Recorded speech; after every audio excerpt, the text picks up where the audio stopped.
Dans cette vidéo, nous allons voir la gestion des échelles dans vos dessins. Alors, dans ce dessin, nous sommes au niveau 0 et dans les propriétés de la vue à droite, on voit échelle de la vue 100. Donc ici, nous pourrions modifier l'échelle de la vue pour qu'elle soit à 1,50. Maintenant, c'est sûr qu'à l'écran, ça ne change rien à moins qu'on ait des textes qui sont inscrits. À ce moment-là, les textes vont changer de grandeur parce qu'ils s'ajustent tous automatiquement avec l'échelle. Ensuite, on se rend dans l'arborescence, les feuilles. Présentement, on n'a aucune feuille qui sont créées. Donc, nous pouvons créer une feuille en allant dans le menu, dans l'onglet Vue et dans le petit département Composition de feuilles. À ce moment-là, je peux créer une feuille à partir du petit bouton et une fois que j'ai cliqué le bouton, on peut charger un cartouche. Maintenant, les cartouches qui sont disponibles dans les bibliothèques de Revit, si vous allez dans la bibliothèque anglais impérial ou métrique, vous avez des title blocks. Et les title blocks, vous avez les formats standards métriques à 0, à 1, à 2, à 3, à 4. Maintenant, si vous avez les bibliothèques impériales, à ce moment-là, les formats sont en impérial. Donc, si vous cherchez un format impérial, vous pouvez l'amener dans un dessin métrique et vice-versa. Présentement, je pourrais aller avec un 11-17 ou bien 22-34 si on veut, le format D. Alors, je vais simplement ouvrir celui-là. Vous pouvez vraiment choisir lequel vous voulez. Et si vous aimeriez modifier un cartouche existant, je vous suggère de faire le bouton droit sur le cartouche, faire copier et ensuite bouton droit coller. Et là, vous avez la copie ici que vous pourriez renommer, disons, pour personnaliser le cartouche à votre désir, là, à votre goût. Donc, personnaliser, je vais simplement l'indiquer comme ça. Comme ça, vous auriez le cartouche modifié. Vous allez toujours conserver la version originale qui était dans le système dans votre bibliothèque. Donc, ouvrir. Maintenant, j'ai ce modèle-là qui s'est chargé et je vais faire OK. Et là, on voit le cartouche standard qui paraît. Ça, c'est comme un bloc dans AutoCAD aussi, hein. Je peux simplement cliquer sur les parties du cartouche pour changer le texte. Et je pourrais aussi modifier la famille du cartouche. À ce moment-là, on entre dans le composant pour changer les lignes dessinées ou vraiment comme si on entrait dans le bloc pour le modifier. Donc, je peux simplement le fermer parce que je ne vais pas le modifier tout de suite. Donc, je ne vais pas enregistrer les modifications. Je vais simplement réutiliser l'original. L'original modifié dans le sens que il s'appelle personnalisé, ce n'est pas l'original de ma bibliothèque. Alors maintenant que je suis dans la feuille, vous allez voir dans l'arborescence, on a la feuille A101 sans nom qui a été créée. Vous pourriez renommer les feuilles si vous ne voulez pas le A et vous voulez plutôt MEP ou juste M pour mécanique. Vous pourriez le changer ici simplement. Ensuite, dans l'onglet Vue toujours, sur cette feuille, on veut insérer une vue. Et dans le même petit département de composition de feuilles, on peut placer une vue sur la feuille. Donc, à ce moment-là, je pourrais placer mon plan d'étage niveau 0 CVC qui est ouvert ici, ajouté à la feuille. Maintenant, vous allez voir que là, si j'ai un grand dessin comme ça, c'est parce que l'échelle qui est indiquée sur la vue niveau 0 CVC ne fonctionne pas avec la grandeur de mon papier. Alors à ce moment-là, il faudrait que, vous voyez ici, échelle de la vue est à 1,50, il faudrait qu'on le rapetisse pour que les bulles d'élévation puissent s'insérer dans la vue. On a aussi une autre option. On n'est pas obligé d'avoir autant d'espace entre les bulles d'élévation et le bâtiment en tant que tel. Donc, on peut simplement retourner dans la vue de l'étage niveau 0 CVC et sélectionner toujours les vues d'élévation avec le rectangle pointillé comme ça ou le rectangle, simplement parce qu'il y a plusieurs éléments qui sont sélectionnés en même temps. Vous voyez ici dans les propriétés, ça dit plusieurs familles sélectionnées. Ce n'est pas juste un objet, la bulle d'élévation. Donc, une fois sélectionnée, je vais faire déplacer et je vais simplement la ramener beaucoup plus près de mon bâtiment pour économiser de l'espace.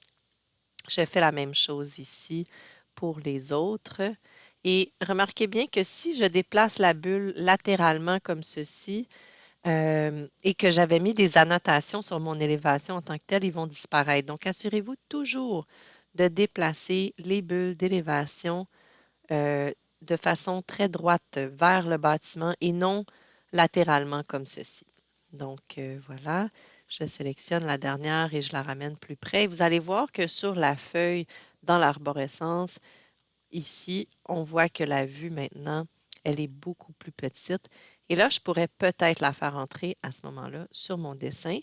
Ici, même chose, je peux déplacer le titre qui était super loin au départ à cause de mes bulles qui étaient loin.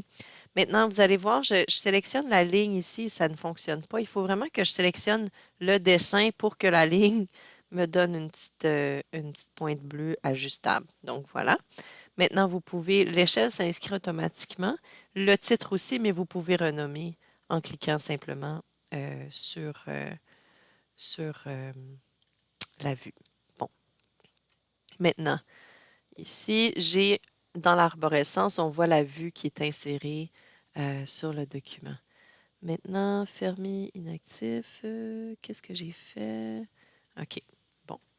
Alors voilà, on peut aussi entrer dans la vue comme ceci. Comme on fait dans AutoCAD, on passe de la fenêtre objet à la fenêtre présentation. Donc, je peux double-cliquer à côté, double-cliquer dedans, comme on fait dans AutoCAD finalement. Alors voilà, on a réussi à entrer la vue à l'échelle 1,50. Maintenant, si je voulais la modifier à 1,100, là, je pourrais le faire ici. On voit le dessin s'ajuster automatiquement. Maintenant, ce que nous allons faire, c'est créer une deuxième feuille et insérer une coupe. On voit ici qu'on a un symbole de coupe sur le rez-de-chaussée. Dans la bulle de coupe, on remarque qu'il n'y a pas de page d'identifié ou de numéro de coupe qui est identifié actuellement parce que la vue n'est pas placée sur une feuille. Donc, le référencement qui se fait automatiquement dans Revit se fait lorsque la vue est placée sur une feuille. Donc, je m'en viens ici dans l'arborescence. Je vais créer une deuxième feuille avec le même cartouche, comme ceci. Et là, celle-là s'appelle A102 sans nom.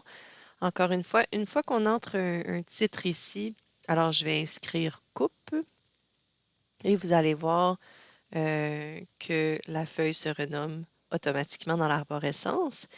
Ici, dans ce cartouche, je vais placer la vue coupe. CVC, elle est où? Elle est où? Elle est en haut ici. Donc, coupe ajoutée à la feuille. Maintenant, on sait que la coupe, là, il va falloir que on la grossisse parce qu'une coupe à 100, hein, c'est pas un détail. Donc, on change l'échelle ici, puis disons qu'on y va à 1,25 parce qu'on veut qu'elle soit plus grande, disons, que ce qu'on avait comme échelle pour le plan ici à 1,50. Donc, 1,25. Et simplement, je vais déplacer le titre là, pour le rapprocher de la coupe. Et je peux simplement aussi placer, si je voulais mettre plusieurs détails sur la même feuille, je pourrais le faire comme ça. Maintenant, cette coupe à 1,25, on voit les textes, ils se replacent automatiquement, hein. Si je change encore une fois, je sélectionne, je le change à 1,50. Mon texte des bulles d'élévation vont tous s'ajouter automatiquement. Et à ce moment-là, c'est possible que je vais devoir ajuster là, les lignes de niveau pour pas que le texte se chevauche comme ça. Donc, je pourrais simplement utiliser la petite ligne de coupe de brisure comme ça pour amener le niveau plus bas. Donc, si l'échelle crée des chevauchements de texte, vous avez qu'à réajuster à ce moment-là les petites bulles. Donc, si je reviens dans coupe, on voit ici l'ajustement qui a été fait à l'échelle 1,50. C'est sûr que si je le sélectionne et je le modifie à 1,25, là, les textes s'ajustent automatiquement. Donc, voilà. On va aller voir maintenant le référencement, ce qui s'est passé. Si je reviens à ma feuille 101, dans la bulle de coupe, on voit maintenant le détail est indiqué un numéro 1. Alors, si j'en avais plusieurs, ils veulent toutes les numéroter automatiquement. Et la feuille sur laquelle la vue est insérée, le numéro de la feuille s'indique aussi automatiquement. Donc, tout le référencement se fait très facilement dans Revit, ainsi que la mise en page pour l'impression de vos documents. Maintenant, si je veux imprimer ma feuille 101, je peux simplement aller sur Fichier, Imprimer. Et là, si vous êtes familier avec AutoCAD, ce sera assez facile. Je vais créer un PDF. Vous pouvez combiner plusieurs vues en un seul fichier, qui est super bien. On indique où on veut que le fichier soit sauvegardé. Et vous pouvez aussi sélectionner plusieurs vues ou jeux de feuilles. Alors ici, j'ai les deux feuilles 101, 102 qui peuvent être sélectionnées à ce moment-là. Je n'ai pas besoin de sauvegarder là, cette liste de feuilles-là. Tout ce que je fais, c'est les sélectionner. Une fois qu'ils sont sélectionnés, ils vont s'en aller dans démotuto.pdf. Alors, si je fais OK, vous avez choisi d'imprimer deux feuilles en tant que fichier séparé. Non, je vais les combiner et voilà. Donc, je refais OK et maintenant, je vais simplement le mettre sur le bureau. Je vais l'appeler test impression et enregistrer. On va aller voir qu'est-ce que ça donne. Bien sûr, ça fonctionne très bien. Alors, ici, j'ai test impression que je vais ouvrir. Désolée pour tous les onglets, les petits icônes sur mon bureau. Et bon, je vais l'ouvrir avec un autre logiciel, là. Ouvrir avec Chrome, tiens. Et là, on voit que notre mise en page a été faite. Maintenant, c'est sûr que là, il a mis de la couleur, hein. Si on ne veut pas de la couleur, on pourrait le mettre en noir et blanc aussi. Maintenant, ça va être un autre ajustement. Mais pour ce qui est de l'impression, ça fonctionne. Le format papier qu'on a choisi n'est pas très bien ici. Donc, on pourrait retourner vérifier le format papier pour qu'il soit le bon pour obtenir plus de format papier. Ici, papier, sélection automatique. Alors ça devrait mieux fonctionner. Et bien sûr, vous pouvez prendre noir et blanc. Et si on refait le test, je veux des fichiers combinés. On refait le test et on va aller le sauvegarder sur test impression, enregistrer. Je vais le remplacer. Et si vous avez des questions sur l'impression, l'insertion de vue, la modification de cartouches, n'hésitez pas.